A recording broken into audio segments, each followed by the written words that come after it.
Welcome to Fans First, a sports podcast where your voice matters most. Hosted by Hall of Fame sportscaster Jim Powell. This is the show that puts fans at the heart of the conversation. Whether you're cheering in the stands, screaming at the TV, or debating with friends about the latest trades, Fans First is here to amplify your thoughts, your insights, and your love for the game.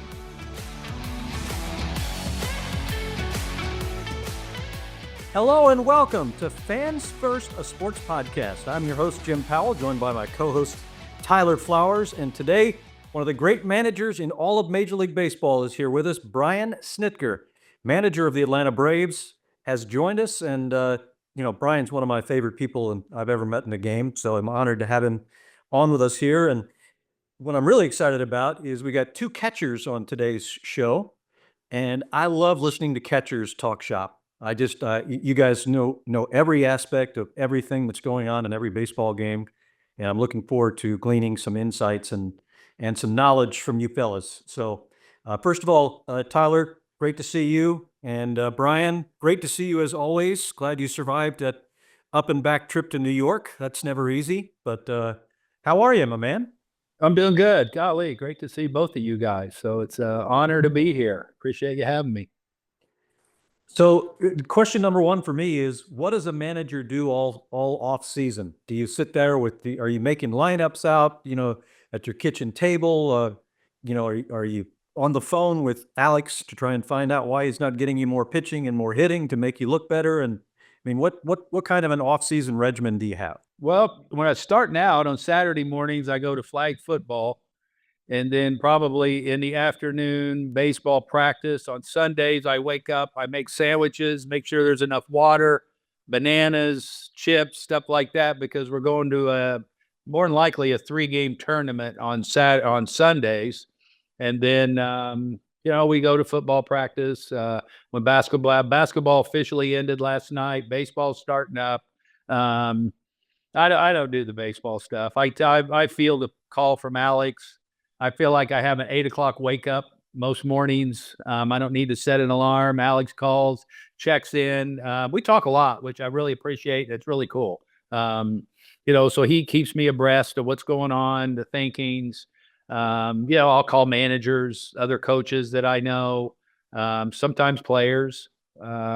So you know what? It's ongoing. I don't know that there's ever an off season. I mean, it's just sprinkled in with the kids and what we do here and just around the house. And baseball is always a part. I mean, it's something I didn't realize, I guess, 10 years ago when I took this job over, that it's pretty much a 365 job. And I got a call Christmas Eve. I was having coffee on that morning from a manager of another team asking about a player. So I don't think any of us ever completely shut it off. Tyler, I'm sure it sounds a lot like mine. Yeah, you're doing a lot. It sounds a lot like my schedule right now. Yeah, that's the same thing. Making sandwiches, 2 baseball travel teams that I'm coaching, dealing with all that. My 2 girls decided to play softball, so of course I'm asked to be assistant coach. So weekends and now coming up weeknights or practices, you got a game plan. Oh weekends, no, absolutely. I just was going to ask too. Are you allowed at the park now? Yeah, I was allowed back again last season. I don't think I ever told Jim about this, but a couple of years ago, I got banned from the softball. I got ejected and banned. Nothing bad. It's a little too loud.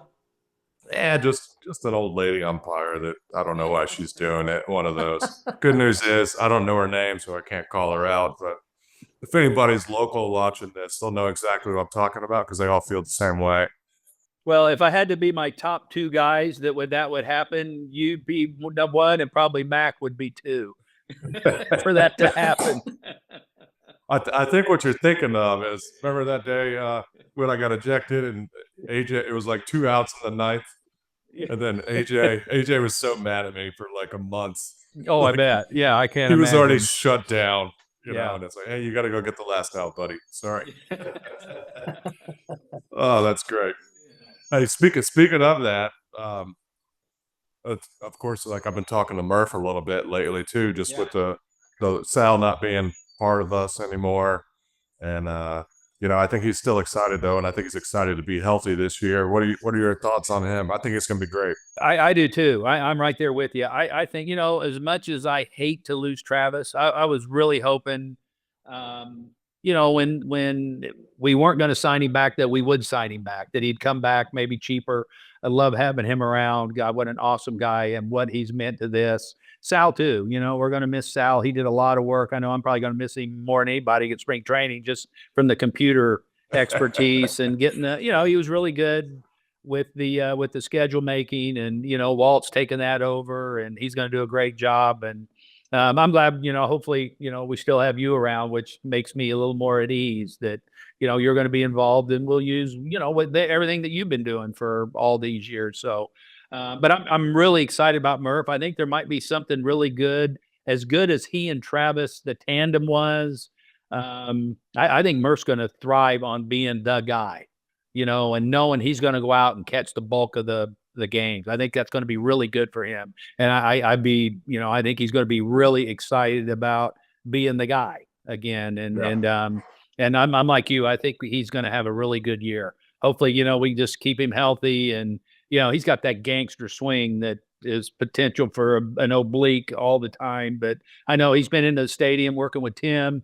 They got a house here, and I'm like you. I'm really excited about what Murph could bring this year. Yeah, I think there's a lot to be said for knowing, like, you somewhat have to call if you're playing that day, or if you need a blow or something. I think there's a lot to that, and the mentality that can bring, and the confidence that can bring for him as well. I think he's going to have a booming season. Just hopefully stay healthy, like you said, those big swings. But that's how you get those bombs. Well, I know, and it's just knowing I'm not going to have to nuzzle up to him every day and say if you're catching or not. Like I used to do with you and Zook, and when and last year, that was the plan. The plan was for him to play 3 out of 4, and then have a really good option in Travis to help out. And opening day, we lost him for 2.5 months, and that wasn't what we wanted to happen. And so I think now, it's going to be really good. I think he's got to be excited about coming in, feeling good. And like I say, I'm really excited to get Murph down to Florida and get him going. Brian, what's your overall feeling about how the offseason has gone for the Braves? I think most casual observers, writers, fans feel like there wasn't a lot going on during the offseason, expecting we all expect Alex Anthopoulos to come up with miracles every day and reform rosters and do whatever needs to be done. But how do you feel like the roster changes and movement has panned out to this point? I like our club. I always do like our club. I tell Alex all the time, I feel like we're in an industry that we need to, you need to let the Dodgers, the Red Sox, the Yankees, the Mets, the Blue Jays, let us know when you're done so we can play, type thing. And I told Alex, I stopped looking at off seasons with teams and who won the off season, because we're going to play 7 months here. We're going to start up, play, hopefully 8 come a week from today, actually, is when pitchers and catchers we're tipping it off. So I don't worry about that anymore. You got it, as we saw last year. Health is a big, big thing in this game, and keeping everybody healthy. There's going to be injuries. There always is. Everybody has them. Nobody has a free pass. You navigate uncharted waters every year. And I know that Alex right now is probably on the phones trying to find a player to make us better. And with what he has to work with, he does a remarkable job. I never worry about anything. And I told him, it's like, we're going to make this thing work. And you know what? I kind of look at the 1st of May or whenever that is, we're going to make 2 really good trades when we get Spencer Strider and Ronald Acuña back, but even going through there, I look at other teams' depth charts and all that. And you know what? I'll take my guys over. I think Profar was a great addition. That lengthens the lineup. He is like a Swiss Army knife, or where you can hit him in the lineup. The fact that it's another left-handed bat and being a switch hitter, love switch hitters. I love left-handed hitters, but let's be honest, you've got to be borderline Hall of Fame if you're going to play every day as a left-handed hitter and not be platoon for. That's just the way the game is. I like our team. I think the key is I'm hoping that March 26th or 7th that Chris Sale is bopping into that breakfast room and having breakfast and full of piss and vinegar like he always is. And I think that he's another big one. I know he's throwing just as we did last year. Keeping him healthy is going to be huge for us, and we're going to do whatever we can, just like we did last year, to make sure he's on that bump as much as we can get him. And if he is, we know what we can expect. And Schwellenbach's he's not going into this thing blind anymore. Ronaldo finally got that year of being a starter again under his belt, which I really love. I'm really for me, I'm excited to see Ian Anderson when I get down there. I've seen videos of him throwing. Everything's going great. He's had a normal offseason. We've seen what Ian can do, what he shouldered as a young guy coming up. I mean, he's pitching game 7s and things like he experienced a lot, and he's still just a kid. So I'm really excited to see where Ian is, because I think he might be an X factor for us. I think so for sure. Obviously, I caught him a fair bit as he was a young pup. And man, what an upside, what a performance. And again, as you said, it's such a young age too. And then those pressure cooked moments, I'm pumped up for that. Yeah.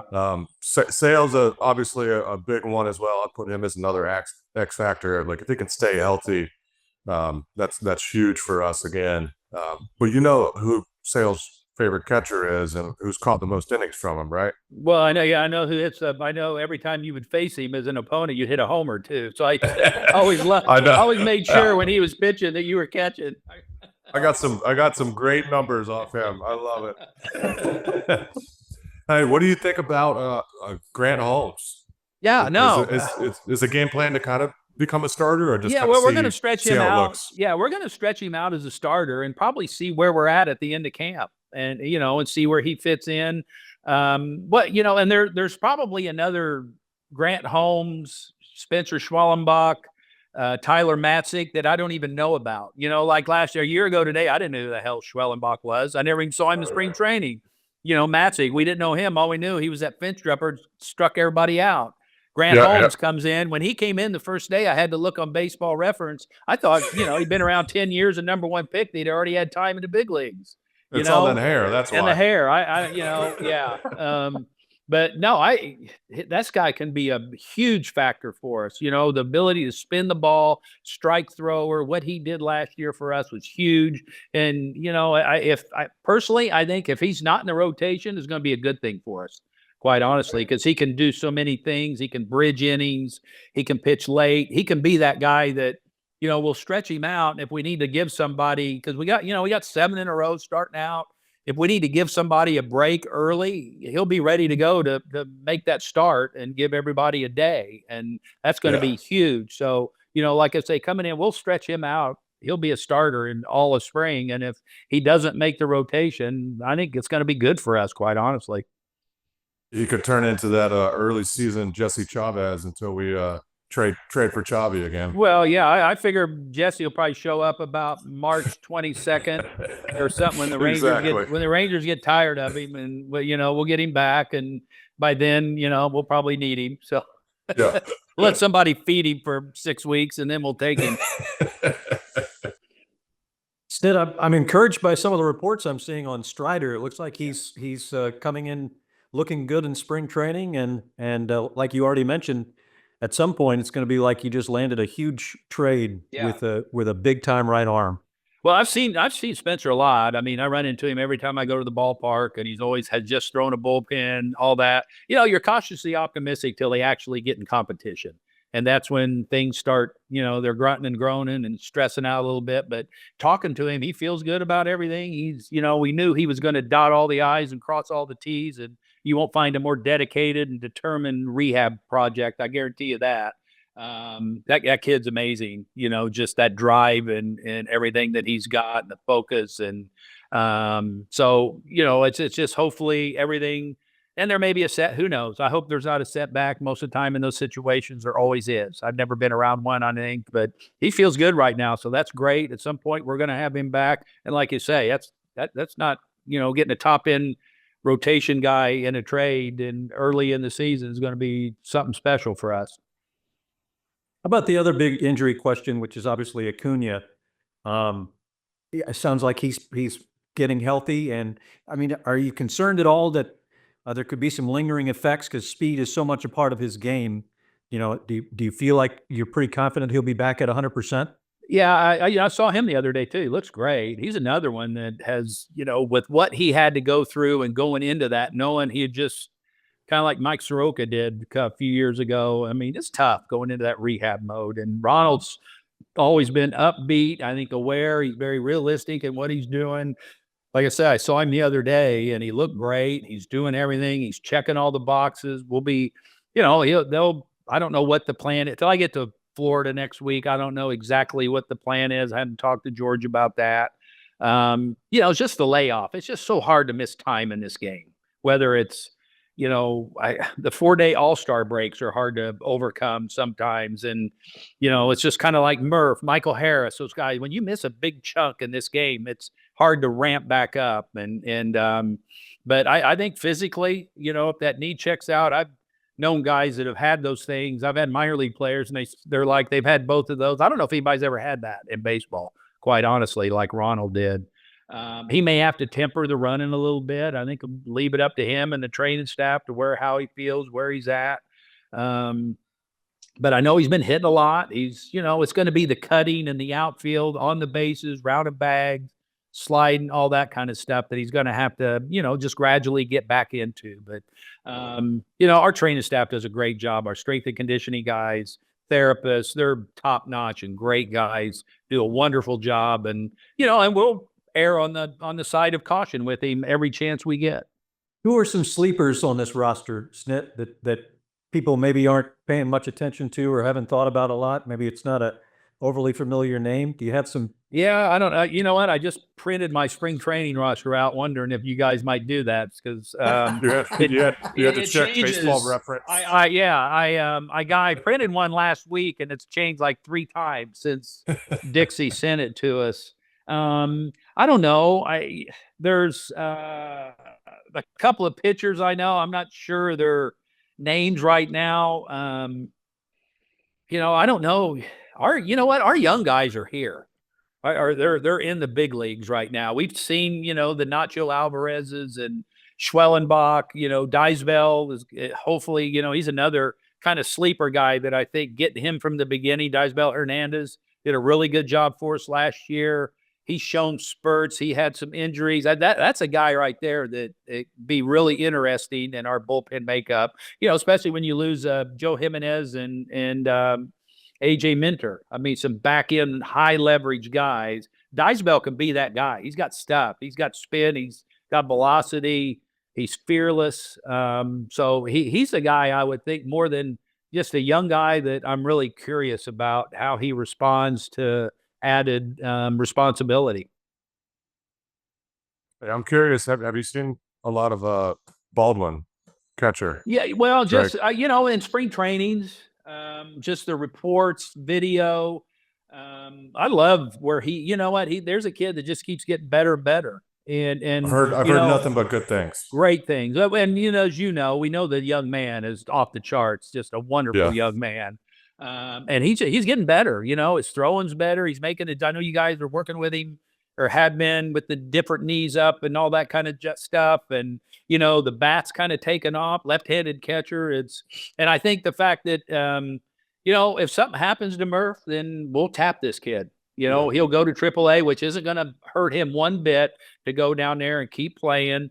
And but I think he's a guy that with injuries, as we know, they always happen, that we can dip down in there and feel really good about who we have there. So and I think I've always been a fan of Sandy Leon, and he's back, and I guess he's really good with the teammates of being an older veteran type guy that'll go to AAA. And I guess he's a really good person down there with his experience. And, when you keep going in the door down there is awesome. Yep. So I'm a big fan of Drake. And I think it's, he's one of them kids that I think we're doing a really good job developing. Yeah. So many of these guys get to the big leagues, they're not developed, and it's hard to develop in the big leagues. It's on the job training. And I think the fact that he's getting all the at-bats and the innings and everything is going to be a really good thing for him down the road. Yeah, I think to your point too, we're doing a great job as an organization getting people like Sandy Leon, this year, Casali, that could potentially be someone that works with him that has a lot of experience at the major league level. That's something we've always done a good job of, helping these younger guys develop, putting good people around them, good support staffs, guys they can lean on. Because as you know, being a catcher, sometimes it's tough. You don't know what the heck to do. Sometimes you get overwhelmed. I know. And it's kind of nice to have somebody to lean up to and talk to about stuff like that in the game. You go, instead of a coach sitting with a pitching coach who to maybe lean into say an older veteran guy that's been through the wars and all. It's important. It's a different conversation, that versus a pitching coach or something. Right. Yeah. Obviously, AJ goes to the Mets. I mean, like this division isn't tough enough as it is, and Max Fried going to the opposition as well. But not much, like you said, Snit, that's how the game is played these days. And when you get a chance to make your money, you got to go get it. No, it's just like when Freddie left, when Dansby left, when Charlie signed with the Orioles. I got a soft spot in my heart for Charlie now. But you know what? That's part of the business. That's just what this is all about. I'm happy for each one of those guys that they can go out and they take care of their families. And it was a pleasure for me to be with those guys for so long. And, like I say, Max, I remember, the first time he showed up here in the big league, I've seen it all and watched him grow and mature. And, you have a special bond with those guys. And that's why you come back in this thing, man. It's about the relationships. And that'll be a great one forever. And those guys will be close friends for the rest of my life. And I'll be pulling for them, like I say, except for that one day that they're on the mound against us. And so I'm happy for Max that he got that. He'll fit in there great. And that's just, like I say, it's one of those things. That's part of the business. And that's why we never, you can't woe is me type anything over injuries, losses. Because like I said, nobody feels, I guarantee you the Phillies are glad he's with the Mets.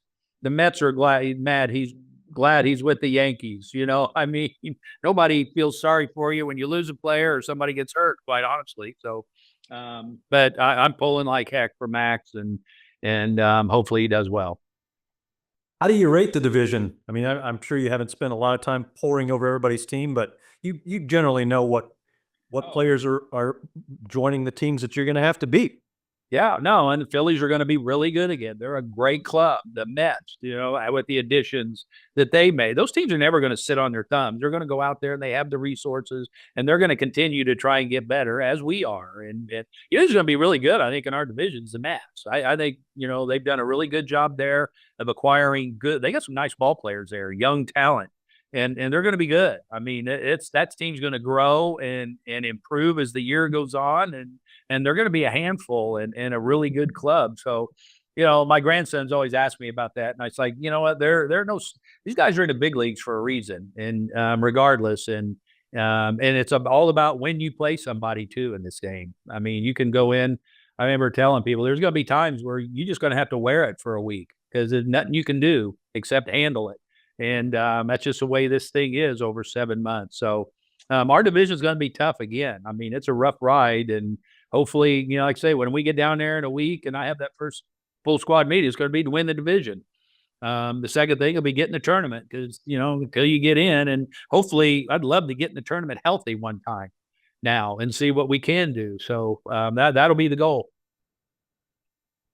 Hey, that reminds me of I think it was 2017 or 18. We went into San Diego when they weren't quite a really strong team yet.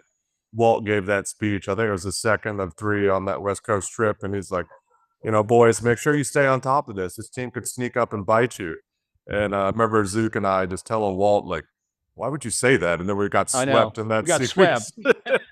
I'm like, Walt, I told him, I was like, no more Newt Rockneys or whatever. I think the best time we've ever had there is we went in there after the first game after the All-Star break, and everybody got their vacations out of it, and we swept them. The only time, I think, because, we weren't in La La Land and, going to the zoo and the beach and all that kind of stuff. And we were actually ready to play ball again. And we went in and swept them. We were anxious after that 4-day break, like you were talking about earlier. It's like, and we were really good. I got to get my work in.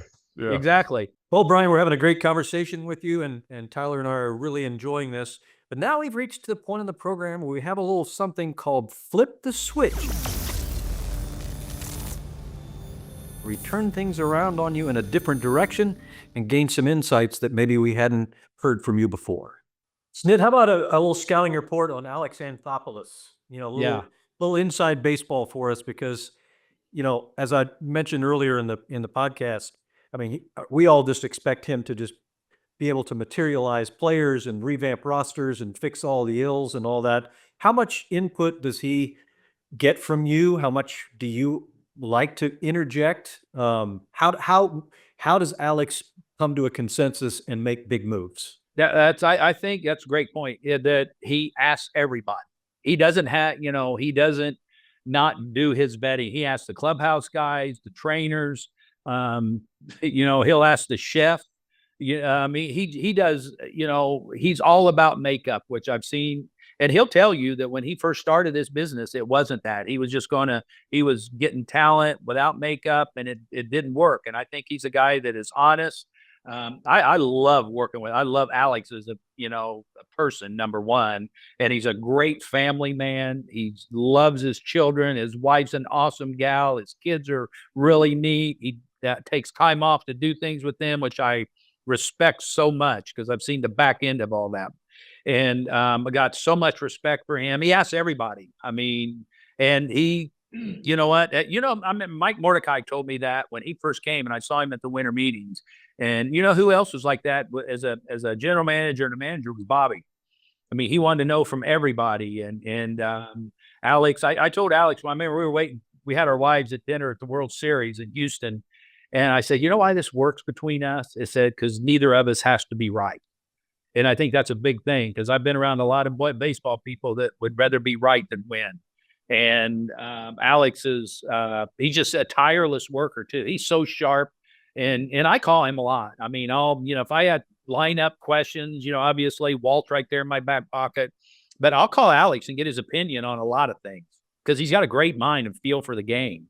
And he's just so good for an organization because of the person that he is. And he's always, he's in the lunchroom talking to players, asking them their opinions about things. And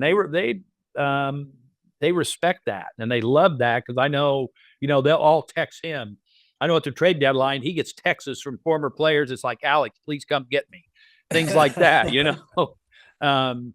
he's been awesome he's just what this organization needed when he came in. And I think the fact that he's grown and learned, like we all do. I'm still learning. I mean, I'm, like I say, I'm asking him, I'm asking players about things, and coaches and everybody that, so he's been just awesome for this organization. I mean, I've had a lot of experience with that with him when I was playing, and then obviously, kind of working for him now. Right. And that was one thing I tipped my hat to. And I never understood before that why you wouldn't take advantage as a general manager of a team to utilize the resources that you have right there in the clubhouse just below you, and he was big about that. I mean, obviously when we acquired Sale, me having so much experience with him was a huge conversation. A lot of trades that he was considering in the past when I was still playing. I'm not going to name any names, but I had experience with some of these guys, and like he came to me to ask, and I'm like, this is so smart. And why was this not done in the early part of my career when I played in Chicago? Like, why didn't we utilize this? And I think to your point, Snit, and I think another good reason why you two get along so well is you remember how hard this game is. I think a lot of people forget it so quick. Even I catch myself on watching playoffs on TV. It's like, how'd you not swing at that front door? Curveball. Well, it looked like it was 98 in my head. That's why, it's so easy to forget. And that's something I've always respected about you so much, that you've never forgotten that. And I think that's why players love playing for you more than anybody else. Well, it is hard. And I what players go through nowadays with all the outside noise they have with, X, Instagram, all that stuff, and that they have to navigate, man, it's hard. And the fact that, there's a reason why you see guys carrying those suitcases off the plane, but they're video games. You can't go out anymore. If they go out, they're on X and Instagram and all that kind of stuff. And now they got to do, there's a lot of splaining to do, when you're like that. And it's hard. It's hard to be a major league player now with everything that those guys go through, and the game's hard enough in itself. So I got a lot of respect for those old salty pros. I love being around them. I mean, when I was a coach, I used to like Javi Vasquez and Derek Lowe and Mark Teixeira and all those guys. You could set their watch with Chris Sale right now, watching him. My hips were bad, so I was on the treadmill a lot this summer. And, I could set my watch when he comes through the weight room and how consistent. And that's the thing, I think, with these guys, the consistency and how they handle, when you watch a Nick Markakis handle his job, it's just unbelievable. Freddie Freeman, how, boring pros. And if you're not, you're going to drive yourself crazy in this thing. Because it's if people ask me, I had a question the other day, how do you get through? I spoke at Mercer, their college team, their tip-off, and one of the players like, how do you get through all those games? And I said, by taking it a day at a time. The only thing you worry about is today. Most important thing in the world for you is today. You never take today for granted because you're not guaranteed tomorrow. And that's life, business, sports, anything. And I've kind of learned to do that and enjoy today with the guys. Well said. One of the things I really liked about Anthopoulos when he was hired was he had both the scouting background and a heavy dose of analytics, where the Dodgers were at the cutting edge of that. And he could speak to both sides. He could talk to the scouts. He could talk to the guys who have their faces in their laptops all day. He sees both sides, and he can find that middle ground that usually is the sweet sauce of a good team. Well, it's that's just like me being in the minor leagues for 100 years. He was in the minor leagues, and Alex and I spoke to a group in the building last year. They had us come up at an event with all the young trainees and people that work in the front office and all. And he got some really good questions that he answered through some young intern type players. I mean, people in the industry. And it's like he was speaking from experience. And he had really great answers for them, and they had really good questions for him because he started at the bottom like a lot of us have, and worked his way up and learned and experienced, and I think, and he, like I said earlier, he'll tell you that he's changed a lot as a general manager in his time, and if you're not going to do that, you're not going to reach what your full potential is, and he continues to do that. I think I got worlds of respect and admiration for him and how he does it, how he conducts his life, just the person he is. And I've been blessed, being in this job. One of the reasons why I've been here for now going on 10 years is because of him and working with him. Hey, the Hall of Fame class just recently announced, and one name that jumped off the page at me, I mean, Sabathia, I was with the Brewers when Sabathia was entering the last month of his contract, and then he was going to be a free agent. And most guys, they don't want to pitch, then they're afraid they're going to get hurt and lose their payday. And Sabathia instead he worked on even shorter rest and just carried that team into the playoffs, which was very unusual in Milwaukee back in those days. Yeah, I feel like there is a lot of smart people in this Braves organization. They're not missing too many tricks. That includes both of you guys, as well as Alex and a bunch of people that we don't know their names, but we see the results. Right.